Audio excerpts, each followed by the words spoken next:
மாப்பிள்ள என்னோட ஓனர் என்னை தயார் பண்ணிட்டு இருக்கிறேன்டா. எங்க கூட்டிட்டு போறான்னு தெரியல. எப்பா தப்பிச்சேன்டா அடிக்கிற வெயிலுக்கு.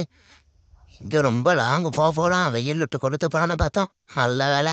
ஹில்ஸ் சுத்தி பார்க்க போயிருப்பான்ட்டு ஃபேமிலியோட.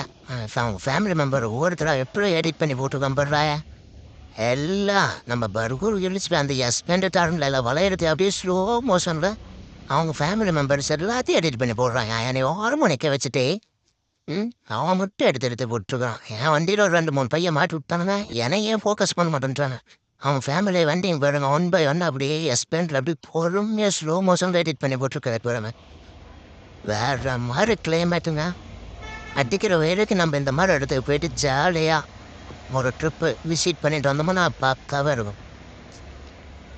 கிளைமேட் அட்டகாசமாக இருக்குது. ஆறு பொறுமையாகவே போக மாட்டேன்றான். போட்டு விரட்டுன்னு விரட்டுறான். இன்ஜினை ஹீட் ஆகுது. அவ்வளோ ஜில்லுன்ற ஹீல்ஸ்லேயே போட்டு விரட்டுறானப்பா. எக்ஸ்ட்ரேட்டர் கொடுக்கல நிலை வண்டி செம்ம ஸ்பீடில் போவோம். இவன் போட்டு விரட்டி எடுத்துடான். பாருங்க என்ன ஆழத்தில் போகிறான்னு போகிறான்.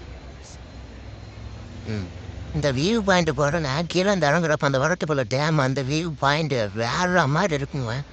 நம்ம வீடியோ பார்க்குறோம். நீங்கள் பர்கூர் ஹில் ஸ்டேஷனை விசிட் பண்ணி இருக்கிறீங்களா? பண்ணியிருந்த கமாண்டில் சொல்லாமே. எவ்வளோ பேர் நம்ம ஏரியாவை விசிட் பண்ணி இருக்கிறீங்கன்னு பார்க்கலாம்.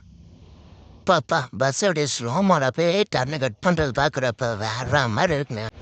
நம்ம ஐடியா ஃபாலோ பண்ணாதீங்க, மறக்காமல் ஃபாலோ பண்ணி வச்சுக்கோங்க.